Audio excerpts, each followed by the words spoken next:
नमस्कार। आज बात करते हैं भारत के दिल की, नहीं उसके दिल की धड़कन की। हम बात कर रहे हैं मध्य प्रदेश की नदियों की, वो नसें जो इस प्रदेश को सचमुच जिंदा रखती हैं।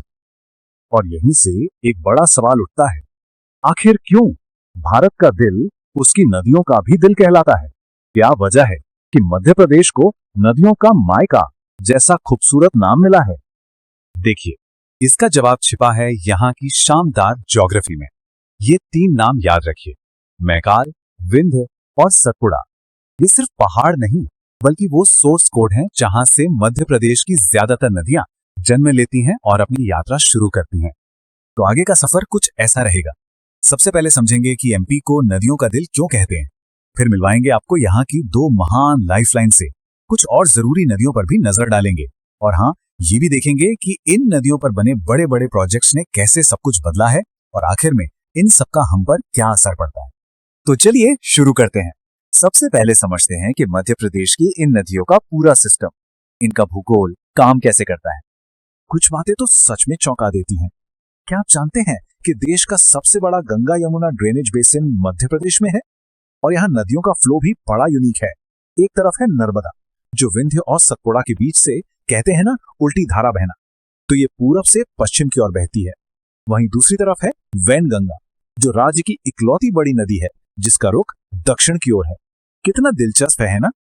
अब इस पूरे नदी तंत्र में दो नाम ऐसे हैं जो मध्य प्रदेश की पहचान है। ये हैं यहाँ की दो महान जीवन रेखाएं। तो एक तरफ है नर्मदा, 1312 किलोमीटर के साथ एमपी की सबसे लंबी नदी। ये अमरकंटक से निकलती है और शान से पूरब से पश्चिम की ओर बहती है। इतनी पवित्र है कि इसे मध्य प्रदेश की गंगा भी कहते हैं। और दूसरी तरफ है चंबल, 965 किलोमीटर के साथ दूसरी सबसे लंबी नदी। ये महू की जानापाव पहाड़ी से निकलती है और राजस्थान के साथ एक नेचुरल बॉर्डर बना देती है। इसका पुराना नाम भी बड़ा शाही था, चरमावती। लेकिन नर्मदा सिर्फ एक नदी नहीं है, ये एक एहसास है। इसका एक बहुत गहरा आध्यात्मिक जुड़ाव भी है। स्थानीय लोग इसे प्यार से, श्रद्धा से भगवान शिव की पुत्री कहते हैं। ये बात इसके सिर्फ एक नदी होने से कहीं आगे ले जाती है। अच्छा, तो ये तो हो गए दो बड़े खिलाड़ी, लेकिन टीम में और भी की प्लेयर्स हैं। तो चलिए नर्मदा और चंबल के अलावा कुछ और अहम नदियों से फटाफट मिलते हैं। ये है बेतवा, निकलती है विंध्याचल की पहाड़ियों से और इसे कहते हैं बुंदेलखंड की जीवन रेखा। नाम से ही इसका महत्व समझ आ जाता है। और अब मिलिए माही नदी से। ये नदी तो ज्योग्राफी का एक अजूबा है। सोचिए जरा, ये भारत की अकेली ऐसी नदी है जो ट्रॉपिक ऑफ कैंसर को एक बार नहीं, दो बार काटती है। इसका रास्ता एक परफेक्ट यू शेप बनाता है। फिर आती है सोन नदी। इसका दूसरा नाम है स्वर्ण नदी, यानी गोल्डन रिवर। और ये नाम सिर्फ कहने के लिए नहीं है, ये वाकई में तीन राज्यों के लिए सोने जैसी कीमती है, एक बड़े मल्टी स्टेट प्रोजेक्ट का हिस्सा जो है। तो ये तो हो गई नदियां अपने प्राकृतिक रूप में, लेकिन इंसान ने इनकी ताकत को समझा और उसे काबू में किया। चलिए अब देखते हैं कि कैसे इंजीनियरिंग के कमाल ने इन नदियों के पानी को इस पूरे इलाके के लिए पावर और पानी का सोर्स बना दिया। यहाँ 4 लैंडमार्क प्रोजेक्ट्स हैं। पहला चंबल घाटी प्रोजेक्ट, जो एमपी और राजस्थान का एक जॉइंट वेंचर है। फिर है सोन नदी पर बना बाणसागर प्रोजेक्ट, जो एमपी, यूपी और बिहार तीन राज्यों को फायदा पहुंचाता है। बेतवा नदी पर है राजघाट डैम, जिसे रानी लक्ष्मीबाई सागर भी कहते हैं। और फिर आती है नर्मदा घाटी परियोजना, जिसका बरगी डैम नर्मदा पर बना पहला बड़ा बांध था। ये सिर्फ डैम नहीं, ये कोऑपरेशन की मिसालें हैं। और जब बड़े बांधों की बात हो ही रही है, तो इंदिरा सागर डैम का जिक्र तो बनता है। पानी को स्टोर करने की कैपेसिटी के मामले में ये पूरे भारत में नंबर 1 है।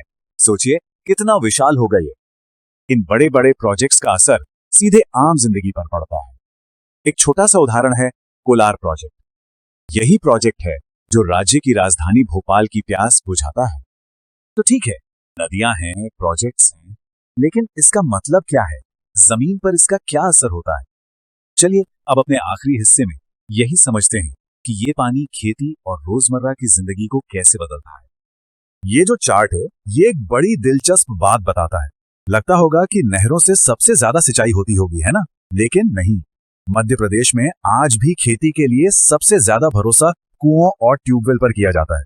मतलब ग्राउंड वाटर यहाँ एग्रीकल्चर की असली रीढ़ है। राज्य में पानी को मैनेज करने का ये सफर भी अपने आप में एक कहानी है। 1956 में वाटर रिसोर्सेज डिपार्टमेंट की स्थापना हुई। इसके बाद आई वैनगंगा नहर, जो प्रदेश की पहली नहर थी, और फिर हुआ एक बड़ा काम, चोरल प्रोजेक्ट, जो एमपी का पहला इंटर वैली प्रोजेक्ट था। मतलब एक घाटी का पानी दूसरी घाटी तक पहुंचाया गया। वाकई एक माइलस्टोन। अच्छा, एक मजेदार फैक्ट बताऊं, नदियों का कनेक्शन सिर्फ खेती से नहीं, इंफ्रास्ट्रक्चर से भी है। पता है मध्य प्रदेश का सबसे लंबा रोड ब्रिज किस नदी पर है? ये तवा नदी पर बना है। तो कुल मिलाकर कहानी ये है कि मध्य प्रदेश की नदियां सिर्फ पानी की धाराएं नहीं हैं, ये पवित्र जीवन रेखाएं भी हैं, और इंजीनियर्ड पावर हाउसेस भी। ये सही मायनों में इस राज्य की वो धमनियां हैं जो इसे जिंदा रखती हैं। और आखिर में एक सवाल जो भविष्य की ओर देखता है। ये नदियां हमेशा से इस राज्य की जीवन रेखा रही हैं, पर सवाल ये है कि आने वाले कल में अगली पीढ़ी के लिए ये जीवन रेखाएं उन्हें कैसे शक्ति देंगी। ये एक ऐसा सवाल है जिस पर सोचना बहुत जरूरी है।